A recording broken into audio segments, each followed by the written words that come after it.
It's COVID time. Why would you want to bring the shoes in the house?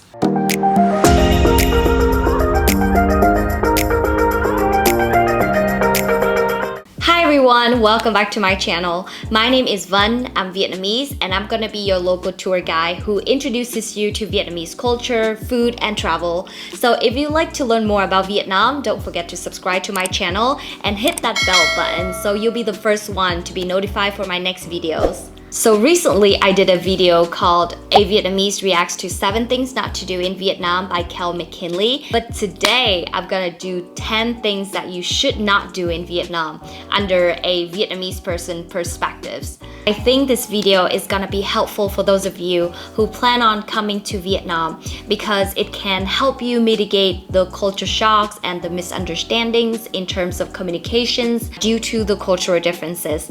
So yeah, without further ado, let's get right into the first one.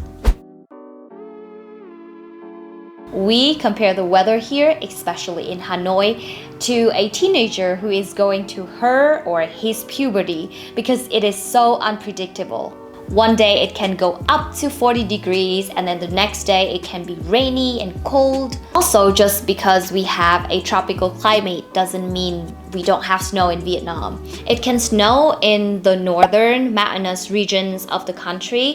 I personally made a mistake underdressing when going back to Hanoi in the winter last year. I was so sure that I could handle the winter in Vietnam because I used to live 7 years in one of the coldest states in America, but I was wrong.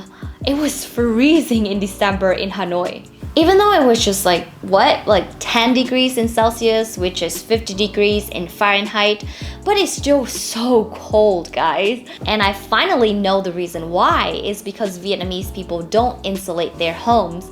Like they have no carpets, no fireplaces, no heat in the house, you know, they just use the legendary floral blanket that every Asian knows.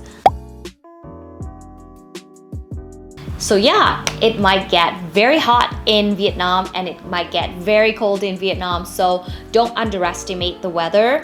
Bring your 4 seasons clothes because you never know. One of my favorite things when I came to the US to study was that I could drink tap water, the water from the faucet. But when you come to Vietnam, keep in mind that Vietnam is still a developing country. We still need to work on our water contamination, water pollution. So the tap water in Vietnam is not safe to drink. If you want to drink water in Vietnam, I suggest you to buy water dispensers or water bottles from any convenience stores or supermarkets. Or if you want to drink tap water, just remember to boil the tap water first before drinking it. Even though you can't drink tap water in Vietnam, it's totally safe for you to take a shower, brush your teeth, or like wash your fruits and everything with tap water. If you accidentally drink tap water while taking a shower, you won't die.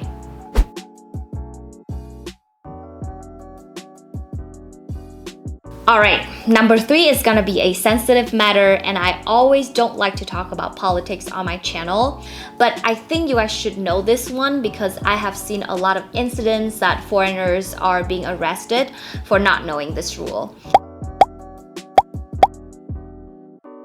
I know in America it's okay for you to make fun of your presidents, like you can make memes out of them or you can make them rap. That bed tight, make your mama sit tight, make your girlfriend live tight, might she choose your dead tight. I'm the bad guy. Whoa.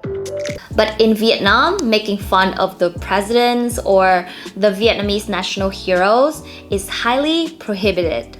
So yeah, making fun of the government or taking pictures of any military installations and equipment is considered a breach of national security and you could end up in jail. So you need to know this Vietnamese culture to understand why Vietnam takes it so seriously. For most of the time in the past, Vietnamese people had fought many foreign troops to protect our freedom, and that's why Vietnamese people are very proud of the national heroes like Ho Chi Minh or Võ Nguyên Giáp. That's the reason why when you make fun of them in public, it's gonna get very offensive. So please be careful with any political topics in public. Maybe keep those conversations in your room because I don't want you to spend your vacations in jail.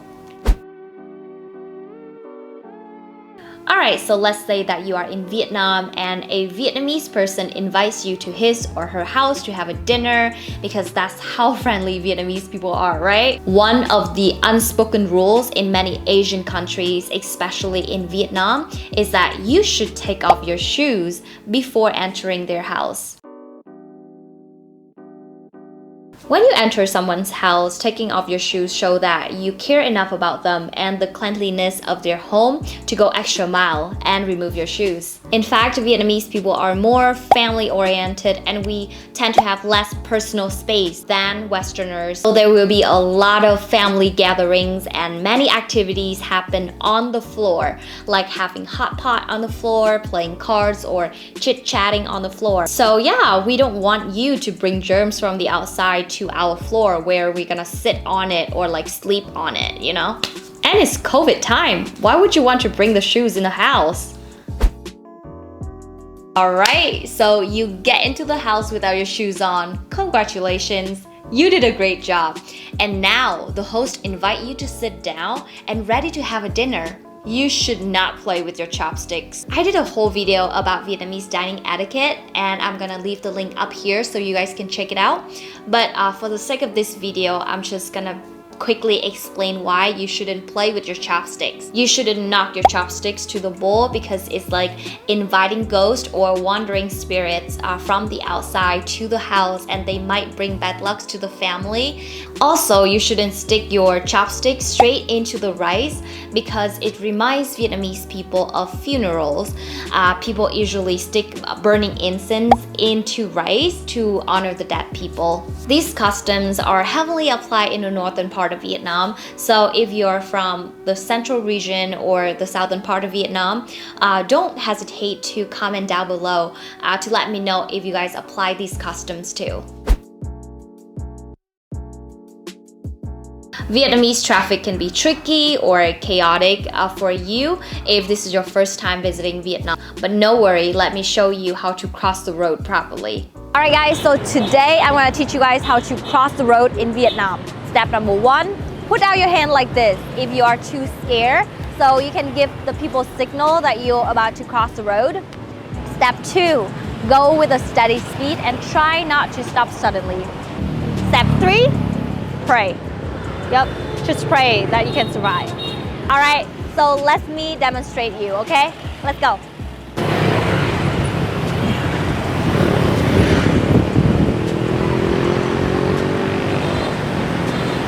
Mission complete!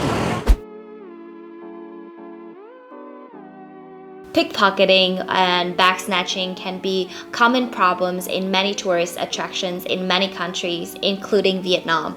Although Vietnam remains a safe destination for tourists, bag snatching can be a serious problem in the southern part of Vietnam, especially in Ho Chi Minh City. So if you don't want to be a victim of bag snatching, you should hold your purse in front of you or you can grab it around your shoulder. Never have your phone in public like this or your camera or any of your valuable belongings, and remove any unnecessary jewelry. Keep separate sums of money in different bags or pockets, any locations that you feel safe so you can have backup once it's lost.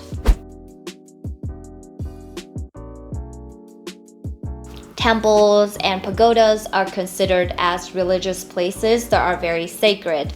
So you should show your respect and you shouldn't wear any inappropriate clothes. Inappropriate clothes mean no shorts, no skirts, no bare shoulders, anything that reveal a lot of your skin. Vietnamese generally have conservative dress codes, so if you don't pay attention to what you wear before visiting those religious places, it's considered rude and disrespectful. When you speak Vietnamese to local people and they laugh at your broken Vietnamese, it doesn't mean that they're making fun of you. In fact, they think that you are cool or cute. It's just a Vietnamese thing, a Vietnamese culture thing. You know, we Vietnamese get very excited when we see a foreigner tries to speak our language, and we really like foreigners who attempt to speak our language because our language is pretty damn hard. You know, we have 6 different tones, and if you don't make like a perfect pitch or vowels, one word can mean another. I remember when I first came to the US, I didn't know how to pronounce the word Coke. Instead, I pronounced cock. Would you laugh at me if I mispronounced that word? You know, like, I didn't even know that I mispronounced that word. So yeah, just don't get offended because it's normal. Laughing at somebody's embarrassment in Vietnam is a way of helping them make a light of that situation. It is not intended to offend you or to make fun of you. So yeah, don't take it personally. Everyone makes mistakes. Keep asking the local how to pronounce Vietnamese words, and I bet they will be happy to help you. Keep in mind that Vietnam is not a perfect country. No country is perfect. Even when I stay in one of the best countries in the world, it still has flaws. But isn't it a beauty of the world where we can see different places, different people, different languages, different cultures, and we can all learn from each other? When you travel to Vietnam, don't get too shocked when you can't drink tap water or the weather here is just so fluctuated, or Vietnam has so many trash and it's not as clean as Singapore and the US. It's still a developing country, and that's why I'm making YouTube video to raise awareness. So yeah, just travel with an open mind and a warm heart, and I bet your best experience will come from unexpected moments when you travel to Vietnam. So yeah, those are the 10 things that you should not do in Vietnam. And if you find this video helpful, don't forget to give me a thumbs up, and don't forget to share this video to your friends so they know too. Alright, I'll see you guys in the next one. Bye!